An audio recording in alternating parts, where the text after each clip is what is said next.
Firstly, I would like to extend my warm greeting to the Honorable Mr. Omprasad Metalji, Cultural Counselor of Embassy of Nepal, Mr. Siddiqullah Saharji, Education Attaché of Embassy of Islamic Republic of Afghanistan, and warm greeting to the Principal Ma'am Dr. Biyar Singh Chauhan, foreign students, Association Convener Dr. Rupak Datta Gupta sir, and distinguished professors and dear friends. Yeah, today I am Rohit Zawadi, third year economics honors students from Nepal, and I am also the president of Foreign Student Association Delhi University. Rusui currently initiator and association is called Foreign Student Association. Today I am going to give a presentation about my country, Nepal. Yeah. As you can see, the Nepal is small in the world.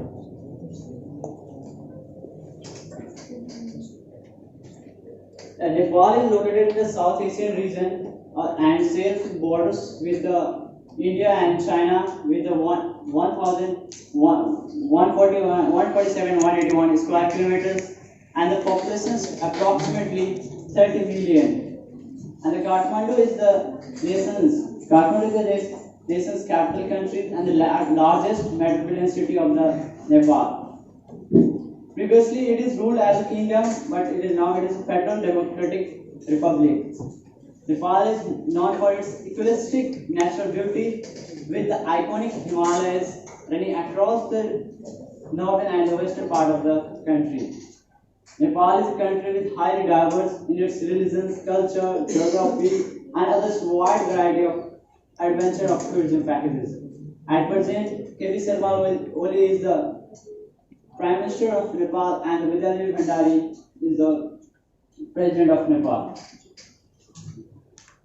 Yeah, as you can say that Nepal has only the non-quadrilateral national flag. All of the world, all nations' flag has a quadrilateral, but only Nepal has non-quadrilateral flag. The blue line symbolizes the peace and harmony, and the crimson red color is color made from the rhododendrons. It symbolizes the rhododendrons color. Crimson red color is national color of the Nepal, indicate the brave and spirit of Nepalese people. Two triangles represent the mountain and Himalayas of the Nepal. The celestial body represents the preeminence the hope that Nepal will as long as the sun and moon exist.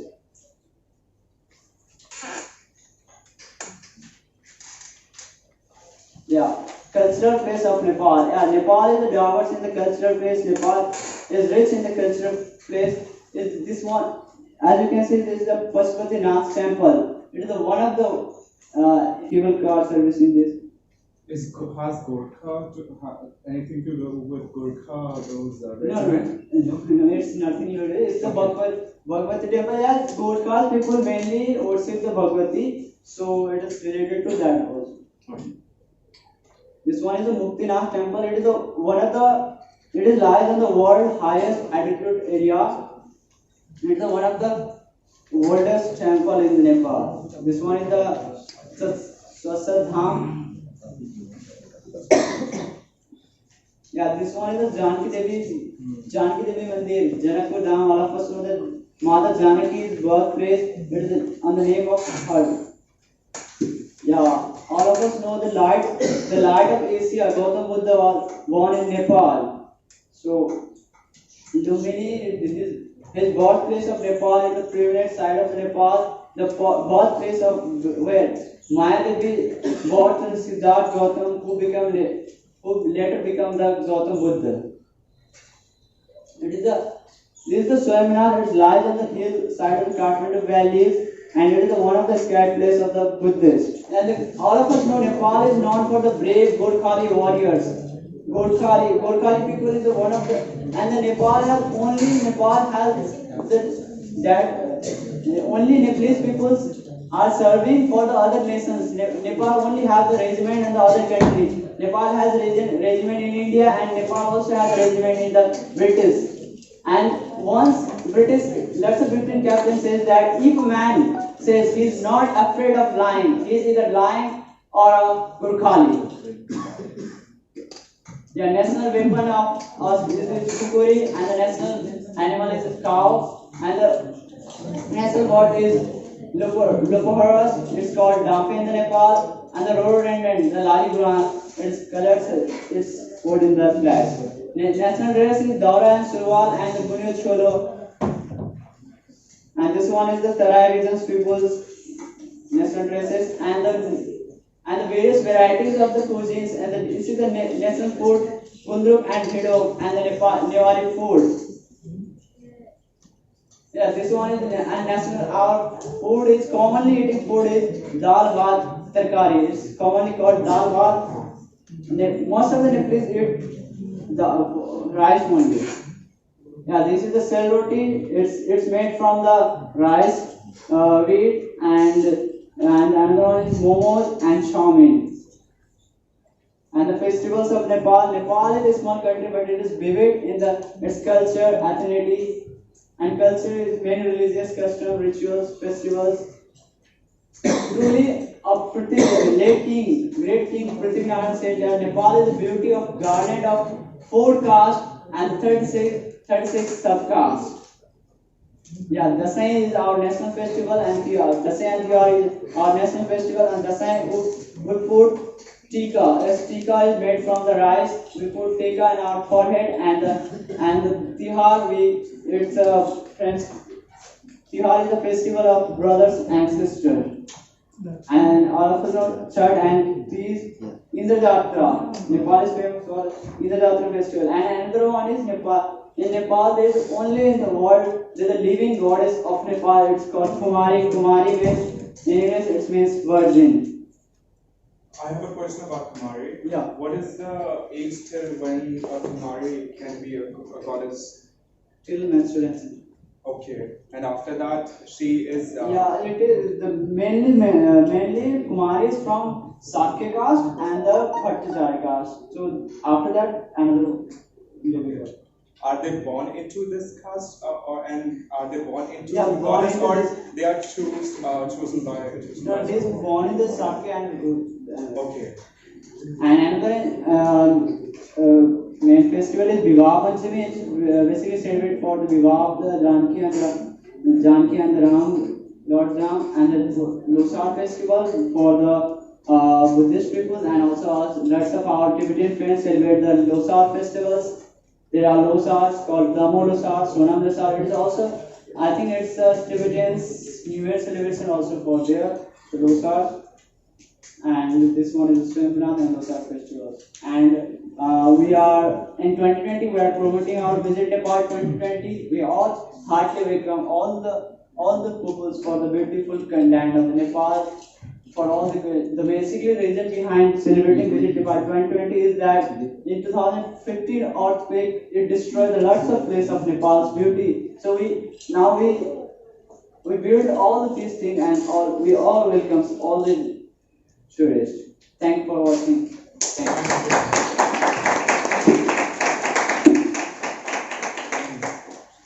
you. Everyone.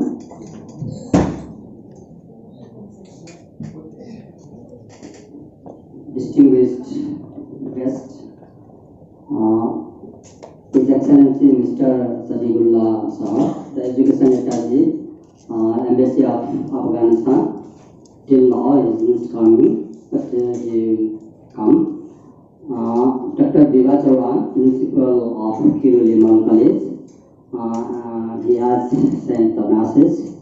Dr. Rupak Datta Gupta, Foreign Students Association convener, guest speaker, respected Professor Mandalama and Mr. Dawa, distinguished guests, respected teachers and students. Now, I feel very much proud and thankful to the Foreign Students Association to invite me as the chief guest of this special event. This event binds different nations into a family, and it also teaches harmony. I am also very much feel proud and happy that so many Nepalese students are here among us. India does not share only borders with Nepal, but also share its warm diversity, cuisines and culture, and vice versa.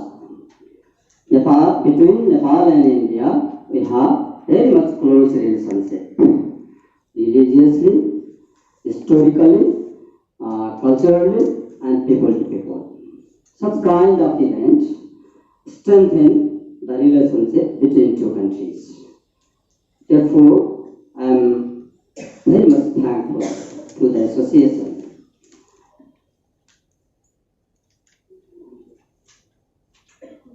Globalization has always been a hot topic.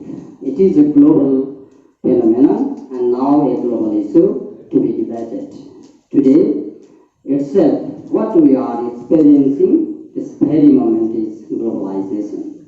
Globalization is accompanied by intensification of cultural interaction among diverse groups through either media, exposure, or marketing of cultural products. But today we are experiencing this access live. I again thanks Foreign Students Association, especially Roy and Aman, for inviting me on this event.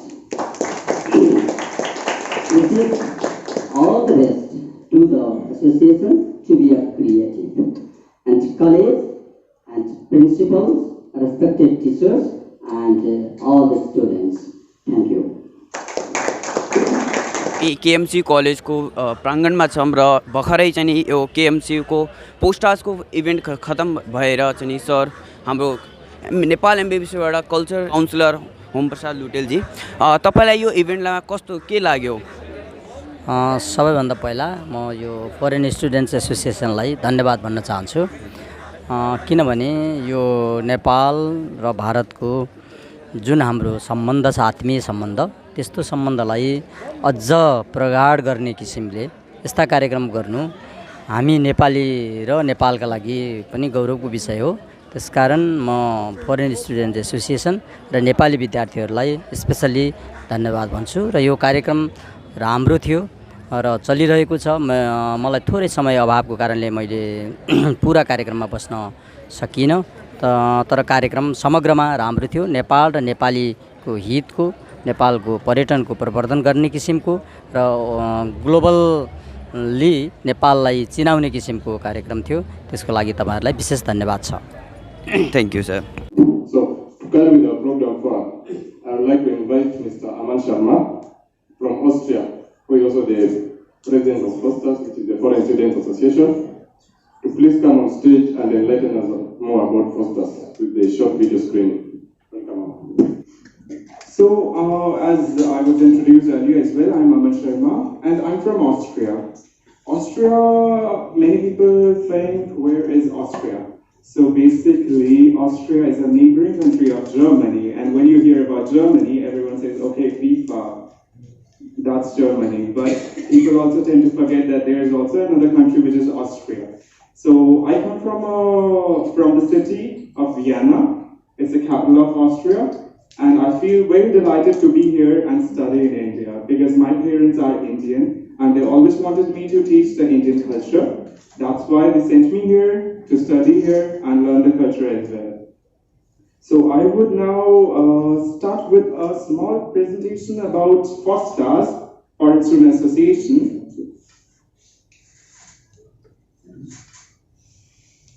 I would also show a small video.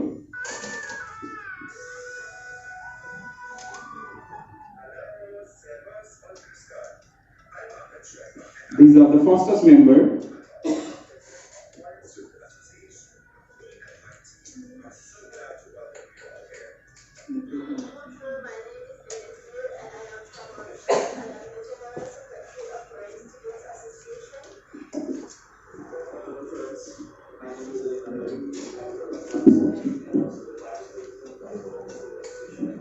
Ms. Nadeem Madhuri, the Vice President of Foreign Student Association. And then we have another student who is from Tibet.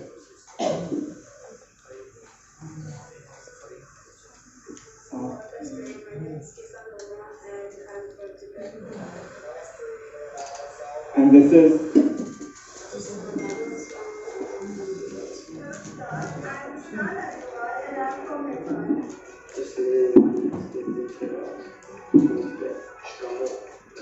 Victor, and I come from Kenya. Everyone, I'm Tenzin. My country is Tibet, and I'm from Karnataka state.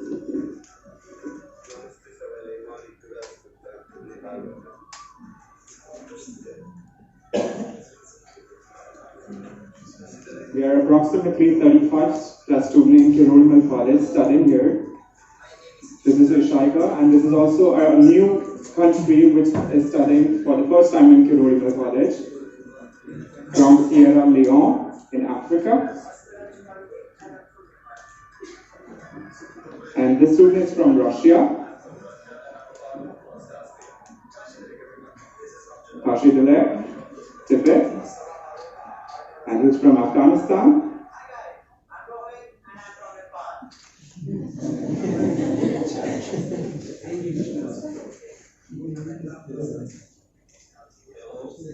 Shoaib from Afghanistan, Kabul.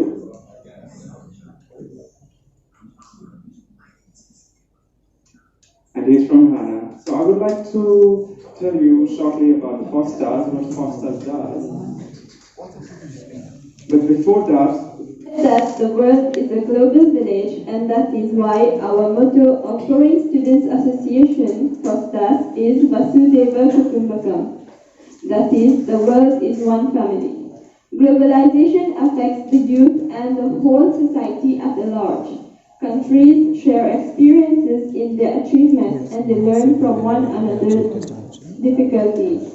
In today's international conference, we are highly honored to have the esteemed presence of Professor Mahindra Rama to speak with us about youth and globalization. Professor Mahindra Rama, a development economist, is a senior professor in the School of International Studies, Jawaharlal Nehru University. He is presently the Chief Economic Advisor designate in the rank of Cabinet Minister in the government of Sikkim. He was the founding Vice Chancellor of the Central University of Sikkim and became the youngest Vice Chancellor of a national university in India. I will now take this chance to invite Professor Mahindra Rama on the stage to share his ideas about youth and globalization with us. Please, sir. Mr. Ruito from the University of Nepal, the faculty advisor in the Foreign Students Association, Dr. Rupak Dutta Gupta, senior professors here, Dr. Rajiv Ray, Dr. Vandana, Dr. Samir Lama, and other faculty colleagues here, and my very dear student friends here, led by Aman Sharma and Vinajit, and all the members of the Foreign Students Association and faculty colleagues. Thank you very much for inviting me to this very interesting meeting. Let me first say a word of felicitation to the students who are affiliated to the Foreign Students Association here in Kirurimal College. Congratulations for what you have been doing, and all the best for your future endeavors. I was told that I should speak on globalization and the youth. And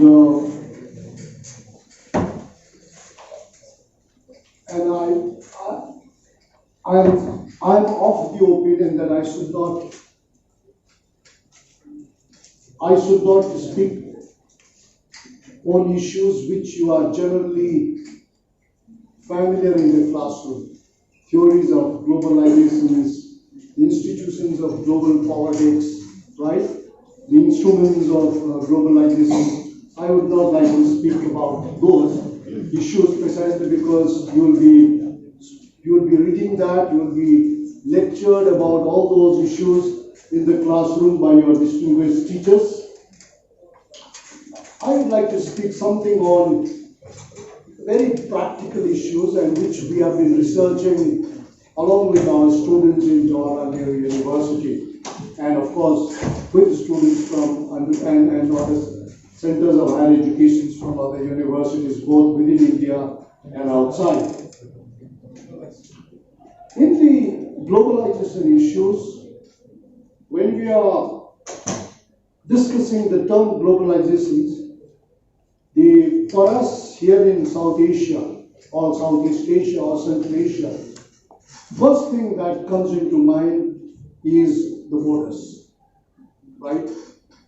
And the moment you think of borders, in India we think of varieties of borders. You have open border, you have a porous border, you have a fenced border, you have a barbed wire border, you have a naturally segmented border. You have varieties of borders. I think nowhere in the world you will find as many varieties of borders as you find in South Asia, particularly India and the neighboring countries. Say, for example, you have heard about the northeast part of India, comprising of 8 very beautiful states: Assam, Meghalaya, Nagaland, Manipur, right? Sikkim, Tripura, Mizoram, Arunachal Pradesh, right? These are very beautiful states, and you will also be knowing the fact that 98% of the borders of these 8 states are with the neighboring countries, and only 2% of its borders are with the rest of India. So that means you can see how significant these borders for all these what you call it states. Globalization actually crisscrosses borders.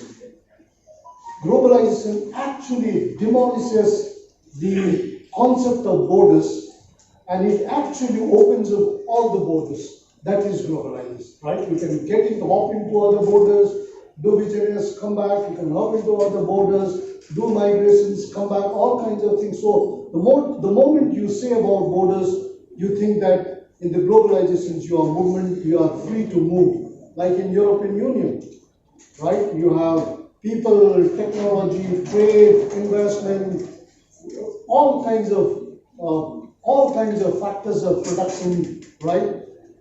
Crisscrossing borders, enjoying the hospitality that side, enjoying the economic the economic opportunity on the other side of the borders.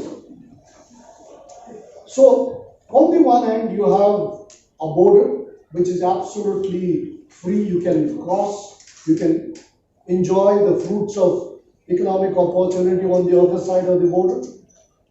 But what is happening today is you have even open borders are being closed now.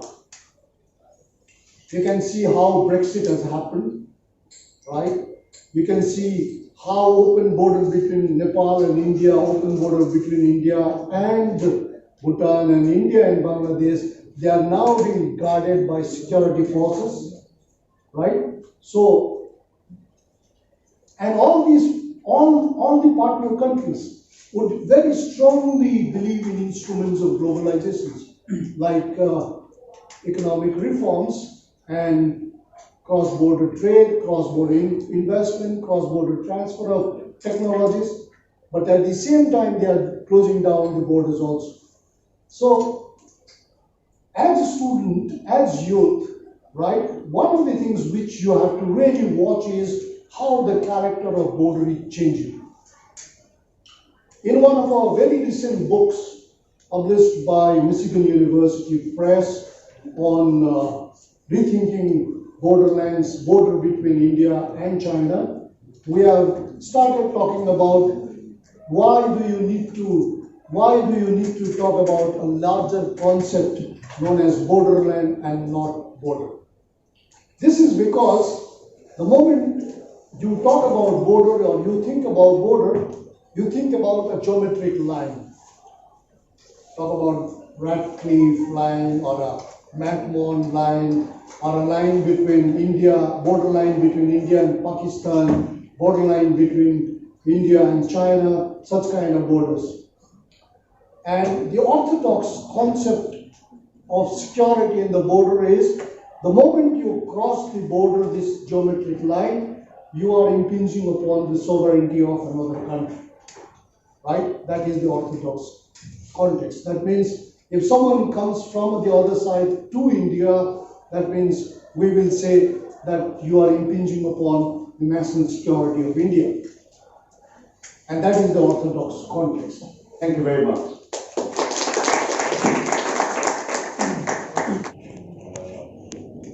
Honorable Professor, Honorable faculties, and dear students, a very warm good afternoon to everyone. Sorry for being late due to traffic.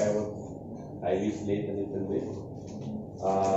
I feel extremely honored and privileged to be at this prestigious college and amongst the students at this academic environment. It's always an honor. Special thanks for inviting me for this event. Dear students, the world that we are living in is becoming increasingly globalized. Geographies have blurred. Goods and capitals and labor are moving at a faster pace, and that to different and unique patterns. In fact, that ever snowballing pace of change is one of the few constants. Today, we use products with parts assembled from across the world. We wear garments made in Bangladesh. We drink Italian cafes. We have French cuisines and, of course, Afghani dry fruits. This also means that we have become more and more connected and intertwined. What happens in one part of the world has consequences at the rest of the world. Dear students, we in Afghanistan believe that more investments in young talents will lead to eradication of poverty, peace building, minimizing corruption, declining crime, and overall help effectively in the development of our country and especially our region and in the world, in general the whole world. In Afghanistan, education has been the greatest single factor catalyzing the Afghanistan transformation in the last 18 years. India and Afghanistan enjoy a special relation which goes back to millennia and share deep-rooted cultural commonalities and values between both the countries. India's contribution in rebuilding war-torn Afghanistan in the last 18 years have immensely been appreciated and acknowledged by all Afghans, whereas India has been the 5th largest bilateral donor in the world to the Afghanistan. But overall, its outcomes and effects are very tangible. India has played a pivotal role in rebuilding my country by providing aid and assisting us in the last 18 years. It has focused in building institutional capacity, human resource assistance, and educating thousands of youths from Afghanistan by offering scholarships in various disciplines and giving education opportunities. A significant component of the Indian government and Indian nation assistance to Afghanistan focused on education, creation of infrastructure, and training of its youth. We, Afghanistan, as per the latest survey, are the second youngest nation after Uganda. So we believe as we grow day by day, some greater challenges, opportunities, and adventures awaits in our lives. So my message here, for mostly being youth here, is that have faith in yourself, listen to your inner voice, and do the right thing. That will help you through the ups and downs of your life. The most important thing in life you could learn is to listen to your own intuition and make out your own voice from that noise. You always know in your heart of hearts that what you want to do and what you should do. Don't let your inner voice become feeble. That's the God's voice that's guiding you. And always remember that each and every one of us is special in our unique way, own unique way. We are all bestowed with some special unique talent and skills. Just have faith in yourself and your abilities. I would like to quote here a very popular poet from Afghanistan, famous poem, Maulana Sayyid Jalaluddin Balkhi Rumi. I quote, "You were born with potential. You were born with goodness and trust. You were born with ideals and dreams. You were born with greatness. You were born with wings. You are not meant for crawling.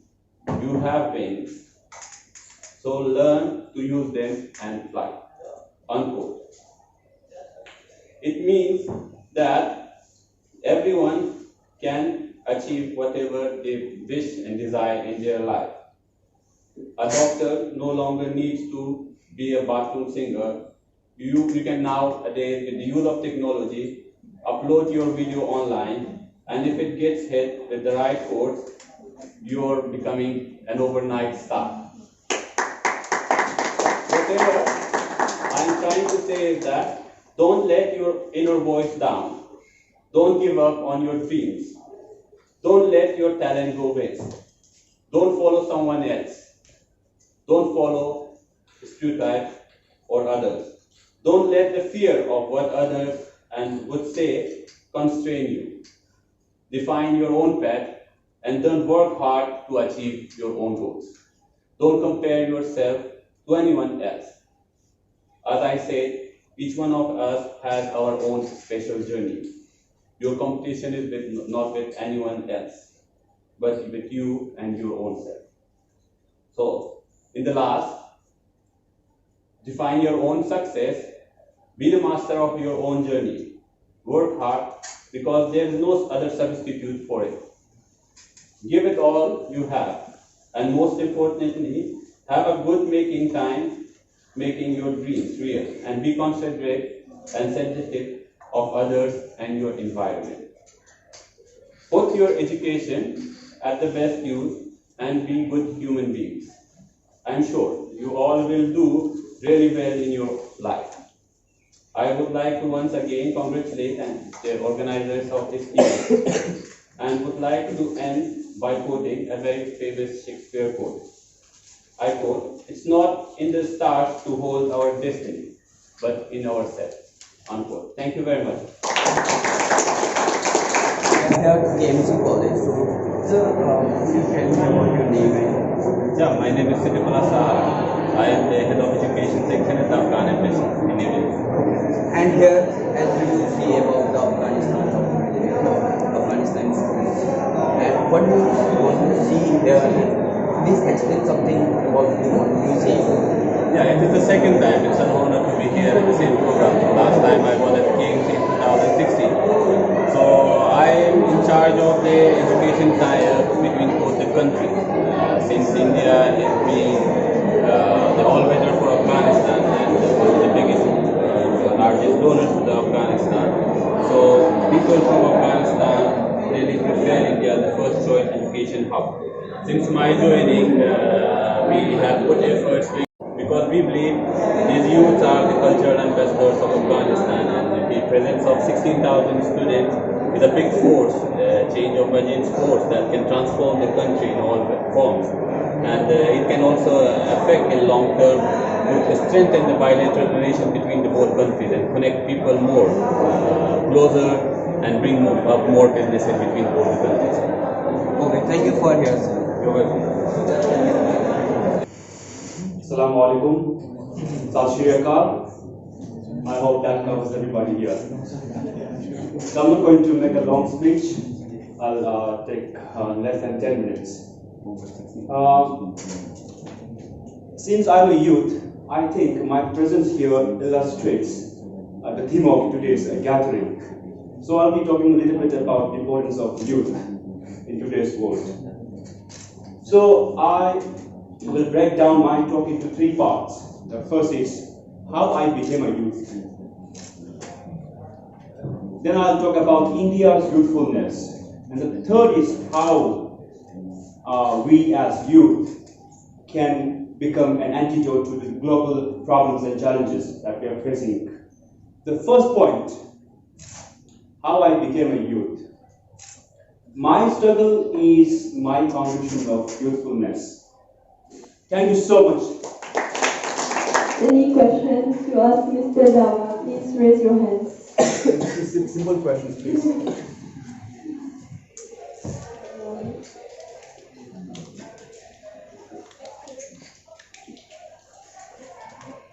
Which the students are facing, or the youth is facing these days, do you think? Because as you are also a student, so you may relate to it as well.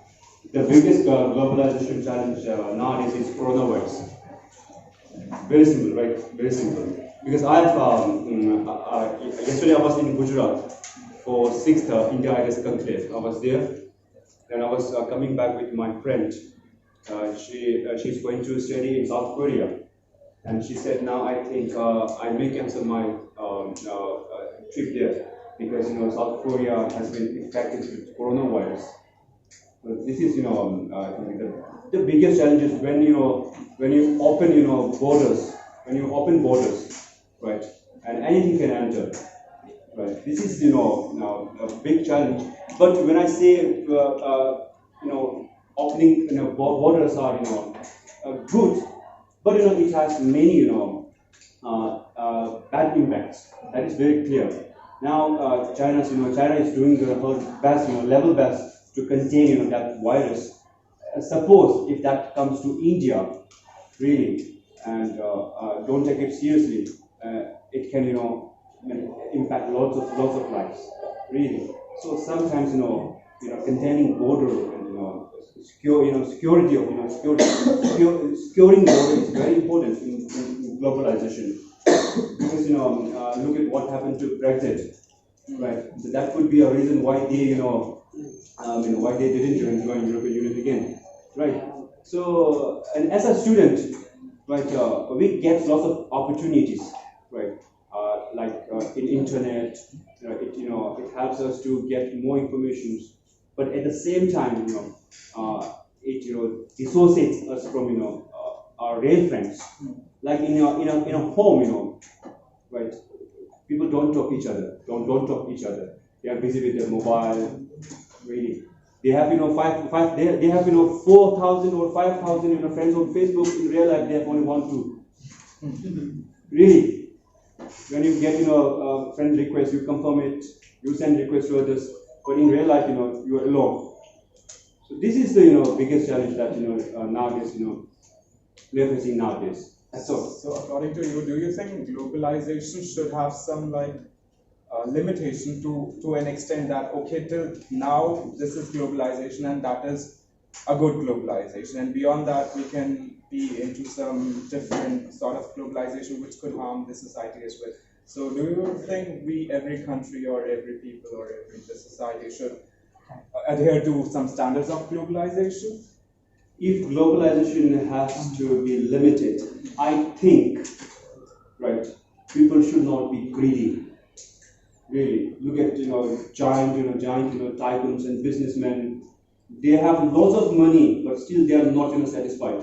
They are expanding their MNCs, their companies across globe, polluting, our nature. They are still not satisfied. But if they have 10 billion net worth, their target is to reach 15 billion net worth. Then who's getting benefits? Only one individual. But the rest are rest are not I must say the rest are not going through these kind of problems because of them, right? So if we want limitation on globalization, I think that is the best way. That we are not supposed to be greedy. What Gandhi once said, there's everybody's needs, right? But there's not everybody's greed, right? Yeah. Really. So we have to be we need a contentment. That is very important. That's all. Thank you very much. So due to time limit, we will not be able to take more questions. So we'll have to proceed with the program. As a man has said previously, we had a new country on its posters, Sierra Leone. Sierra Leone is a country on the southwest coast of West Africa, and for the first time, photos have got the chance to welcome a student from Sierra Leone to KMC. I now invite Mr. Isheka Conte, a student of chemistry honors.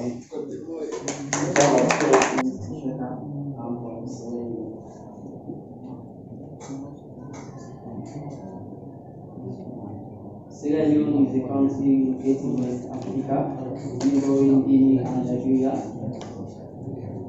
led by President Paul Julius Malabo. He won our previous election 2018, so he's now our new elected president. The country gained independence in 1961 from the British. Sierra Leone currently has a population of around 7.5 million people.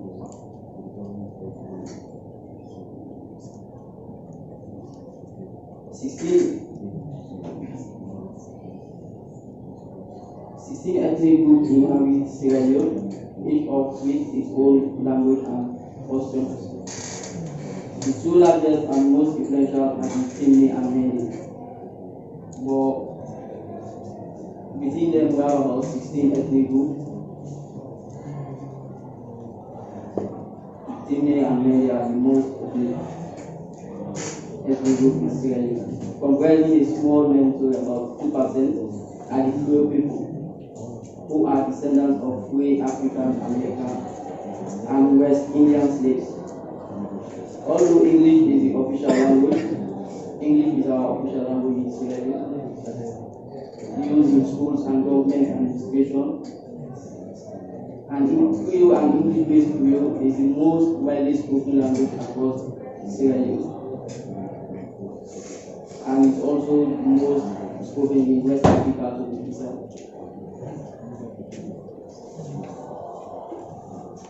Spoken by 98% of the population, Sierra Leone unites all the ethnic groups in the country, especially in their trade and social interaction. So if you are going for any business for you to buy, we use Creole because everyone speaks Creole and understands.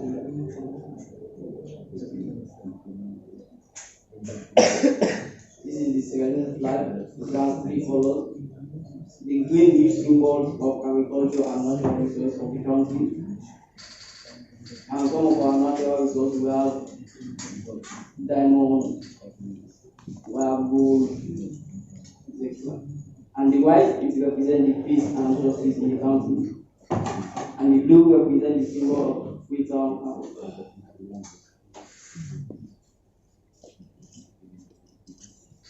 Agriculture. Agriculture, just like mining above, agriculture is also a significant sector to the economy, with the sector contributing about 58% to the national GDP in 2007. Mostly agriculture is what people do in Sierra Leone for their survival. This portion of the population makes agriculture the largest source of employment in the country to the people of Sierra Leone. However, Sierra Leone still relies heavily on imported goods in order to satisfy the need. Some of the goods produced in the nation include cassava, maize, groundnut, cocoa, palm oil, rice, coconut, and several others. Rice is our staple food in Sierra Leone. And the natural resource which I was talking about, Sierra Leone has relied on mining, especially of diamonds, for its economic base. It is also among the largest producers of titanium and gold. It is a major producer of gold, Sierra Leone will also produce gold and has one of the world's largest deposits of metal. Sierra Leone is home to the third largest natural harbour in the world. Despite this natural wealth, 53% of the population live in poverty in 2011. Sierra Leone is a member of many international organizations, including the United Nations, the African Union, the Economic Community of the African States, which is the ECOWAS, the Commonwealth of Nations, the African Development Bank, and the Organization of Islamic Cooperation. And 70% of the people in Sierra Leone are Muslims and 30% are Christians. And some of the African distinguished people here in Sierra Leone. The one with the green, with the Sierra Leone flag is like when you have beautified and this is what people normally wear. And the one with the blue is for engagement. And this one where this girl with the white. This is before when female genital mutilation. This is what they normally do to them, but now it has been allowed. And this one is wedding. This is what people normally wear. And this is for cultural festival. And this is African. Yeah.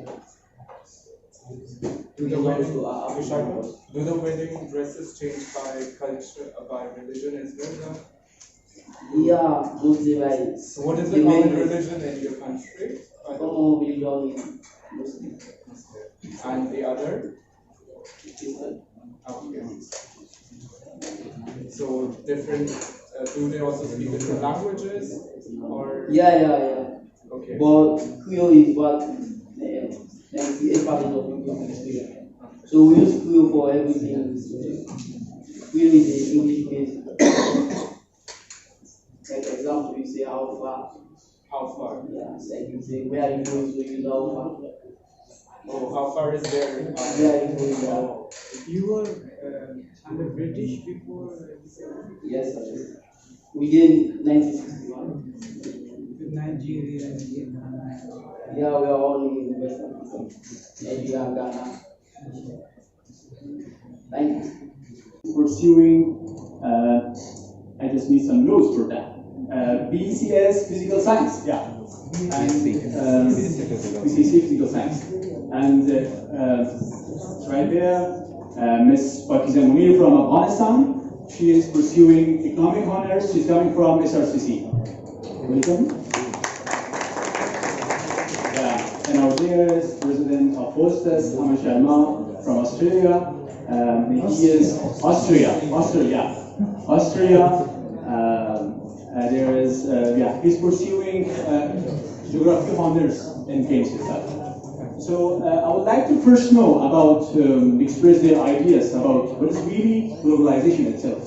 So I want to start with Gabriel. Mr. Gabriel, please share your perspective in towards the youth and globalization. And what is globalization for you? Okay. When we said globalization is more or less like bringing the whole world into one unit in terms of economical benefits, geographical, and how to give to the society. So, to mine based on globalizations in the perspective of Africa is bringing the African community to one and having the same common goal to achieve common purpose of humanity. But then, when we talk about the globalization, we have the positive impacts and the negative impacts that comes with that. So anything that we talk about have its own way of affecting life. It depends on how you see it, and it depends on how you move with it. That determines how you get to know the globalization's impacts. So globalizations to me is moving the world in the same path, with the same goal, with the same purpose to achieve a specific purpose. Okay, I really like this idea, but I want to know more about Gabriel. Tell me more about this perspective. You mean that the process of interconnection, right? So what do you think, how we can deal, as an African perspective, what do you think, how we can deal or with the process of globalization in Africa? You see, in Africa perspective, we have Africa is a continent that consists of 54 countries. And these 54 countries speak different languages and more or less a lot of things. And in other ways to bring these countries together, we must do it in the form of globalization. Having the same, so we have, when you come to West Africa, we have the ECOWAS, we have the Eastern Africa, you have the Southern Africa. In order to understand ourselves, in the West Africa, for instance, we have 16 countries in which some are speaking French, some are speaking English, some are speaking in Portuguese and moreover. So, in the form of globalizations, we bring them together and we have goals. For ECOWAS, for instance, have a goals. They intend to eat same currency. So by doing that, it is a form of bringing them together and let them know that, look, we are the same. Because in African perspective, you realize that a country like Ghana, where I'm coming from, is very close to Ivory Coast. But the trade between them is very limited. These are the same products. You realize that Ivory Coast is producing the same products. Ghana is producing different products, but they will not patronize on that. They move to different countries for, like moving to Asia, moving to Europe, moving to America. So how can we do in that perspective for us to patronize on our own products? Then we must initiate, come with different trade system that's in the form of globalization. We understand ourselves and linking ourselves so that we will patronize on our own and we will depend on, as the first speaker was talking about, globalizing on the local, not globalizing on the global. When we say globalizing on the local, that means if I patronize on the local products and make it to the world, not bringing the world products and introduce to the local. So that is what I can say about it. I really like it, and I definitely come back to you for that. Yeah, if you like to clap, please. Yeah, I really like it. So we definitely come back to you, but I want to point out the importance of youth. I mean, you as a youth, right? You have been in India since 3 years, and I really believe that youth has really playing a very significant role in the process of globalization. What do you think? Where the youth standing in this process? Well, hello everyone. You all see me. I don't seem to be from Austria, but I am from Austria. A person of Indian origin. But I am a person of Indian origin. What is the biggest example you can have of globalization? This is globalization. Are the nations just the names? Are we connected to just one country? Or are we the citizen of the world? That is the question now. Globalization has made this whole world a very small place to live. But as everyone knows, and maybe some people are also having joint families here, they cherish the bond of joint family. They would help each other. But they would also know that where in the kitchen there are too many utensils, it may make a louder sound too. So that same can be said about globalization. It does have positive impacts and negative impacts. And we, being the youth, we are on that stage that we are actually seeing our journey forward. We don't know where to go. And anyone from outside who is mature enough, in terms of age, can lead us. And this leading can sometimes also mislead us. So youth has to be very much open-minded with brains so that we should know what real globalization is, where globalization should protect oneself as well and should not harm the others as well. So that's what I think youth can do and what globalization for the youth shall be in today's world. Because at last, they should always think that, okay, I am from Austria, I am from India, but I am also a human which is from the country. And this country is my country, and this country belongs to the earth, and this earth is my earth. Yeah, very beautiful, yeah. I think you may also believe that in today's world of more than 7 billion, right, it is very increasing the process of interconnection of this population in nowadays world. You believe that the technology, the social media, and the mass communication in nowadays world really means, the world really, interconnected with this process. So the mass media and really, played a very significant role in this.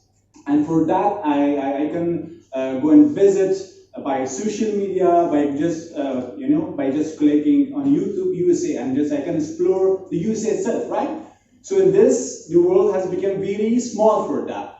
So I want to know about the experience of going to some other countries, seeing some new cultures. As a country of multicultural like beautiful India, what is the experience of an Indian? What is the experience of a foreign student by coming to India, by facing lots of issues, lots of challenges? Like I as a foreigner has faced lots of challenges in terms of dealing with it. And I want to ask my panelists, Pakistan here, you're coming from Afghanistan, a girl from Afghanistan, and how was this process coming from Afghanistan? I'm very shocked for that. And how did you find yourself in a country beautiful like India?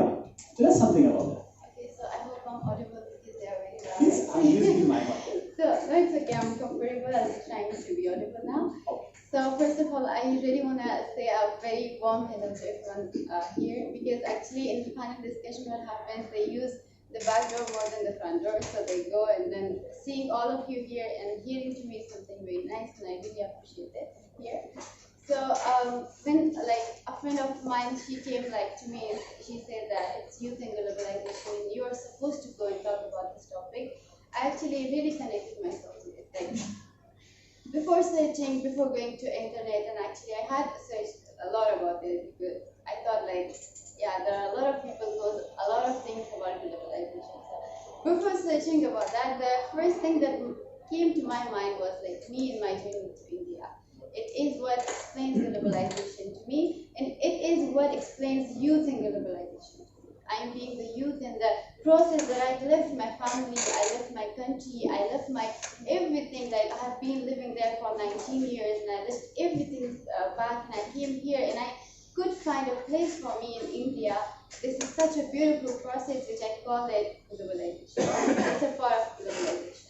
I won't make it very long because before you use that backdoor. So I mean, it's like that. So I came from a country which it has 63% of the population is youth.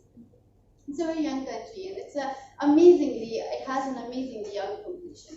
And then when I see, of course, the government is trying to make a lot of opportunities for the young, and then a lot of platforms have been got ready for them. There are a lot of opportunities for that. But because we have a big range of young population, we need big opportunities. But here comes the globalization in the picture for us, especially for Afghans. If you go everywhere in the world, you see a lot of Afghan students studying in every corner of the world. That's because the government has provided us something by globalization. The scholarship that we get every year, 1,000 scholarships we get for India. It's something, a big process that's going on from Afghanistan's side. So it's what I live right now as a youth, and it just reminds me that what is youth and globalization. I'm living in it as an Afghan student. It's very beautiful. I really liked it. And Pakistan, tell us more about what was the first impression of India when you just landed to the airport, facing. I know that they were different. The weather of Afghanistan and India quite different. Okay. How was that impression? Tell us something. So actually, the first expression was very emotional. It was very hot. It was July. So when I came, it was very hot actually. But then the weather is very hot. But the weather was very warm. But the people was even warmer. That's a very good point about India. I really found this thing in India, which which like you say India is a warm country, both by weather and also people. And then I got into the college, which is Shri Ram College of Commerce, and it is actually you feel that there are people who come by the cutoff of 99 and all. You feel it's very difficult to find a place for yourself. Even sitting in some, like in the classroom, needs a courage to sit there because you know people around yourself, like around you is like very, like they're toppers. I mean, like so.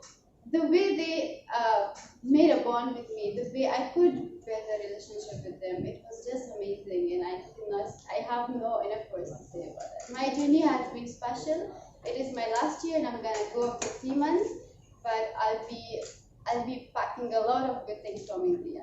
Yeah. It's so much more amazing for hearing from you. I'd love to come back to you yourself. Okay, so we know that in today's world, youth has played a very significant role, and this youth itself has a lots of challenge itself.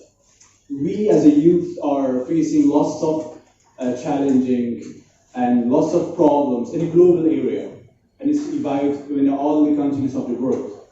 So I want to know about from Aman. Aman, what do you think? What is the most priority? What is the most things that need to be, to think about the solution about the challenges facing by youth, and what are that problems and challenges in a global setting? Thank you, Nadeem, for the question. Well, if I speak about Austria, Europe, then globalization has played a very big impact on it. People now know countries in Europe as just Europe.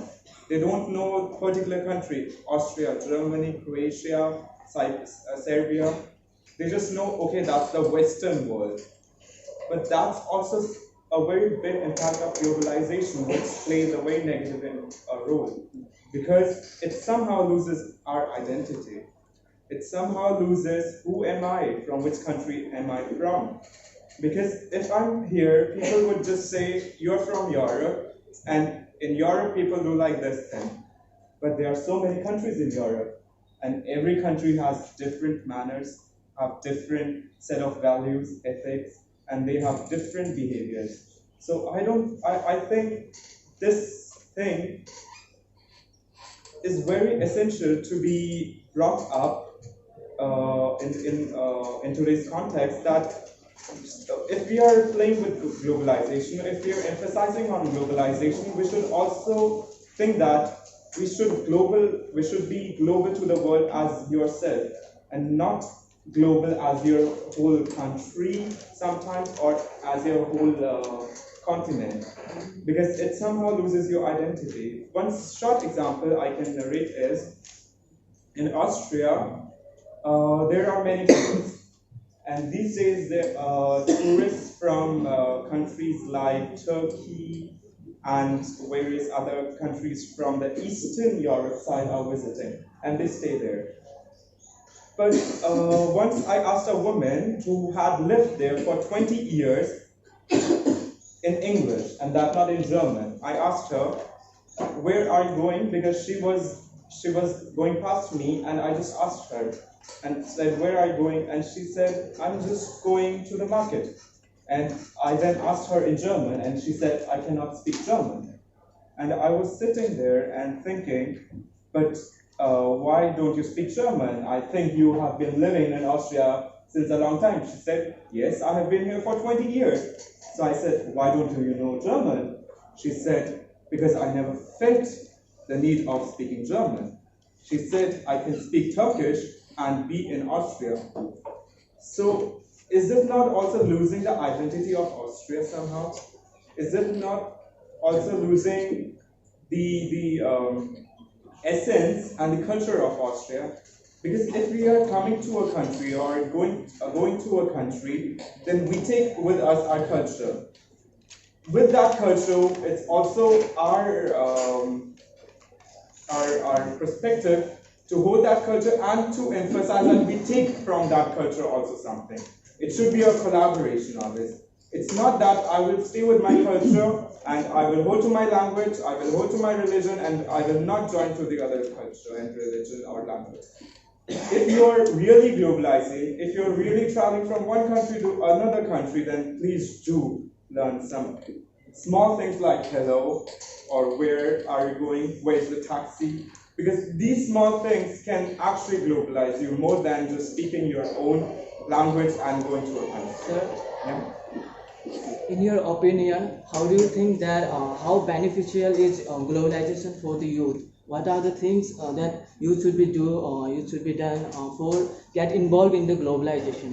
What are the What are the benefits of the youth in globalization? Okay, what are the beneficial of youth in the process of globalization? Yeah. Thank you for your question. What's your good name? My name is Prakash Nath and I'm from Nepal. You're from Nepal. Okay, well, very good question. Thank you for your question. And you just asked me what important role does globalization play for the youth? Yeah. So you are from Nepal and you're studying in India. Is it not a part of globalization? Education, which plays a very, very vital role.